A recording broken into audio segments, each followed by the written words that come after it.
Hi everybody, I'm Misia Denéa, owner and founder of Hatha Holistic Integrative Wellness and HealingSpaceSolutions. What advice do I wish I had got as a brand new entrepreneur?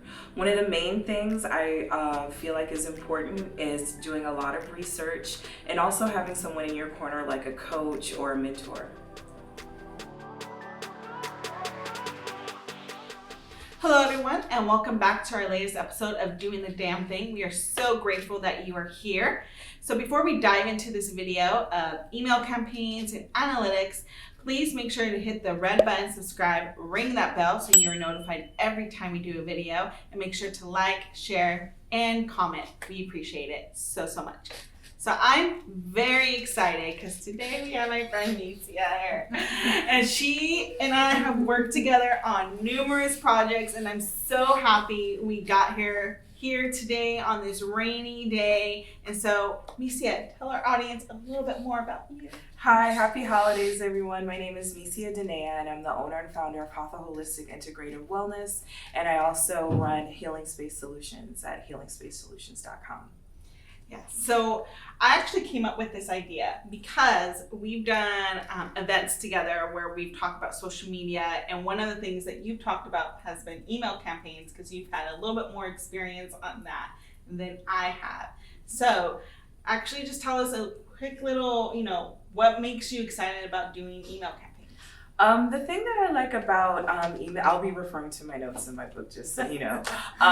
Email campaigns I think are just another opportunity to reach out to your audience. I love social media. I love having a website, and that helps a lot, but there's a way that you can share your story, and that was the last event we did about storytelling that we did at Mills College a couple years ago where we met our camera person. I know, right? But full circle. It is full circle. And I just love that you get this opportunity. The feedback that I've got from my followers over the years is that not only do I share what I have coming up in events, but I share personal stories about what I'm going through and like triumphs and aha moments, and that gives you a deeper level of connection with your audience. So that's why I like email marketing. So you guys also do some emails with Meet Geraldine as well, right? Yeah, we kind of just put them together. Yeah, we don't have a lot of strategy about it. But I get them and they look nice. They look nice. Thank you. We do our best. Yeah. That's why we're excited to have you here. Thank you. Yeah, we use Mailchimp and basically I was explaining we do a happy hour every month, and so that's the motivation that keeps us kind of having something to reach out to people. But I know for a lot of people, email campaigns are kind of like, because we all ignore emails that we get, right? Yeah. And so like being the person that's pushing them out, that can be really stressful. So, what are some of your thoughts about how to not have that stress about being a stalker with your email campaigns? I know. I mean, it's kind of with data at this point right now, there is that stalkerish kind of component to it because you can create ads, you can create email campaigns that you're like, oh, well, how old are the people that are following me? Where do they live? Are they married? Are they college educated? And yes, that seems scary, but then you're really getting like an opportunity to fine tune your sales funnel and convert people into people who are going to purchase your products or your services, so on and so forth. So so everybody knows, where's your expertise in marketing and email marketing? Where did you get that? I mean, you're a yoga instructor, so. Yeah, I'm going to shy away from the term expert. I feel like I'm a perpetual learner, a perpetual student, and some of the things that I've done over the years. And if you want to find success as a yoga teacher, especially in California, where this is like the hub for yoga, there's like, I think someone has said there's more yoga studios in California than there are in the subcontinent of India because it's done a little bit differently. Also, who has done that study? Count them. Yeah, I know. It's just like, well, in India, I think in America at least, because this is my experience, I've only been to India once, there's like a yoga studio, just like there's a coffee cafe or a Pilates studio or a bar or a tattoo parlor. Like here in the Bay Area in California, like there's no way you can walk like you could throw a stone and there's going to be 1 or 2 or 3 yoga studios. So you have to keep yourself above the fold and just distinguish yourself from like the dime a dozen, yoga teacher community out here. So I learned 10 years ago that in order to keep people abreast of what I was doing with my classes and my workshops and my trainings and retreats, is that I have to collect emails. And first I used Mailchimp like you guys did now, but I started out with Constant Contact, and I was just like, I just saw that was a proven way where people were looking forward to my emails. They were looking forward to what I had coming up. And so that was one of the main reasons, like, I kind of got adept at email marketing. I think that's actually, you made a very important point. The first part is gathering email addresses. Mm-hmm. And I think that's a step, like we all, especially when we're doing events or whatever, like we get excited and then we forget to gather the information. Do you have tips on, like, I don't know, just ways to collect emails or? For sure. Yeah. I think if you're going to host a free event, either online or in person, either through, if you're using Eventbrite or Sparks or whatever, make sure that there's a way to capture emails, like really generic. If you are a yoga teacher or Pilates teacher or a healer of some sort, just announce at the end of class. I send out an email. You could even I try not to do it weekly or every other week, but hey guys, I send out a quarterly email that keeps you abreast of what I have coming up. And the themes, I always have themes for my classes and my workshops. The theme for this month is unlocking and resetting the body, because a lot of people are going to be traveling. A lot of people are going to be with family, which could be a good or a bad thing depending on what your situation is. Depending on how full the bar is. Right. It could be a good or a bad thing.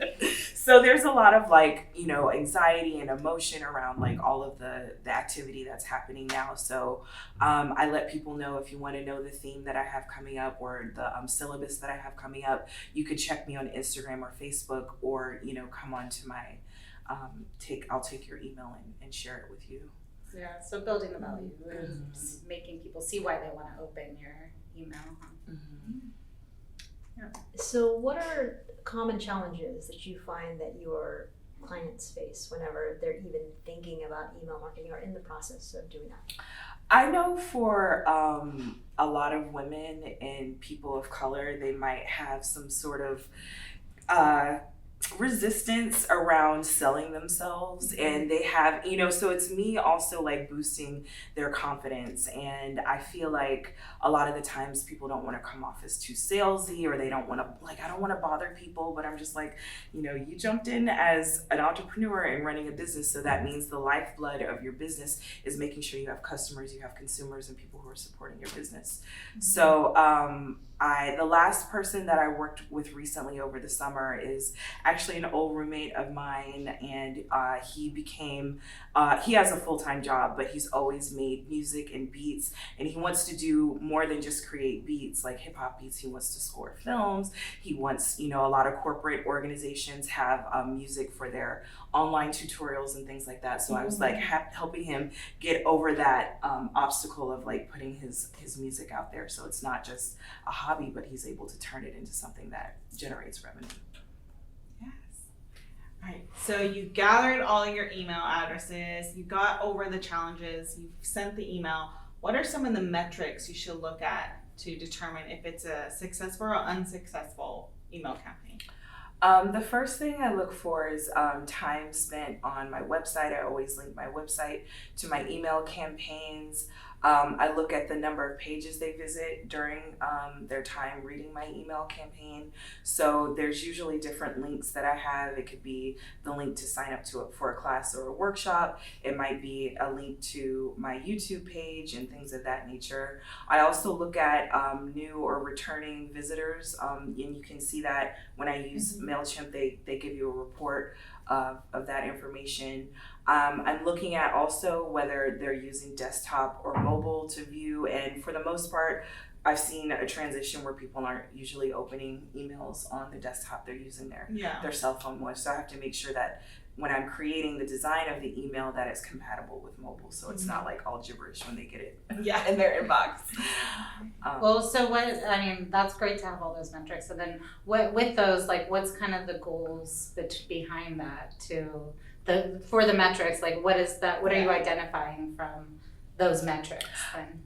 What people who are excited to see my content, people who might be even much more closer to converting them into a sale, so that they might buy private sessions with me, or they might do some coaching with me, or come to take my class. Like I've had this Mailchimp account for 7 years now, and there's one person that was coming to my drop-in class a few years ago, and then like she dropped off the face of the earth, and then she just got my email like 2 or 3 months ago, and now she's a private client of mine. She just finished she had fibroids, so she was overcoming fibroid surgery, and I do a lot of therapeutic healing with her through yoga and wellness. So, it doesn't matter. Like, if you think people aren't listening to you, it might take months, it might take days, it might take years, but those are the things that you look at. And again, it is stalking. It's like, who opened up my email, who's really interested? And I might even send them a DM or like a personal email to let them know that, hey, I see that you're interested. That's extra. That's really great. I mean, good extra. Doing the damn thing.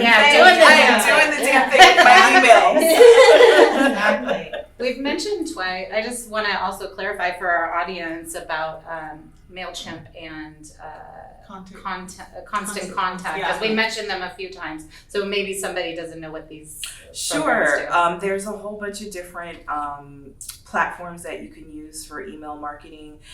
You could use Mailchimp. You could use Constant Contact. There's Vertical Response. There's like dozens, and I started out with Constant Contact, and because I went to a nutrition school and they gave us, when we graduated, a discount on Constant Contact. But if you're starting out and you're new and you don't have a lot of like cash flow, I would recommend Mailchimp, because you could have a freemium account with like up to 2,000, I think, followers, and then you could start paying. And with Constant Contact, there's whether you have 0 emails or if you have 1 billion, you have to pay per month. So I think that's nice to have, if you're really on a budget, like to have a free platform to send your emails out on. I have a question. So I know beyond Constant Contact and Mailchimp, you mentioned there are also others. At what point does someone decide that they should do email like follow-up sequences?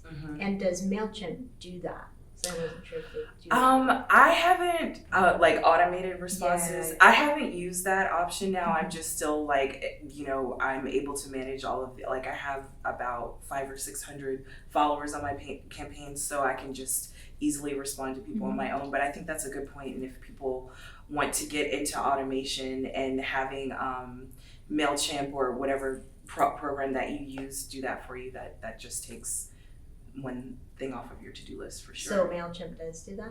I believe so. It's not a function I've used. Oh, okay. Yeah, but I do the personal DMs and the personal responses right now. Yeah. So very do the organic. personal when you can't. Yeah. Yes. Yeah.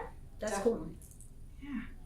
So thank you so much for joining us today. Thank you. I really appreciate it so much. I was so nervous. Thanks, you did. guys. I really appreciate it. Okay. We're all getting hugs. And she also gave us all roses. Yes. With not- frankincense. Yes. Frankincense is a protective scent, right? Definitely. Yeah. Good for spiritual purposes. And Yes. roses have the highest vibration out of Oh, I all didn't know the that about flowers. Okay. They're There very you go. resilient. I learned something new today. So thank you again so much for being here. Thank you, guys. Yeah. And these are my earrings by Nakia Goddess Crown. She's in Oakland. She also braids my hair. Oh. Nice. Shout out. Yes. She's doing the damn thing too. Yes. And we'll put her info also in the description box below. So all of Misia's information will be in the description box below as usual, as long with our information. So thank you guys again for being here. We really appreciate it. We'll see you next week. Bye. Ciao.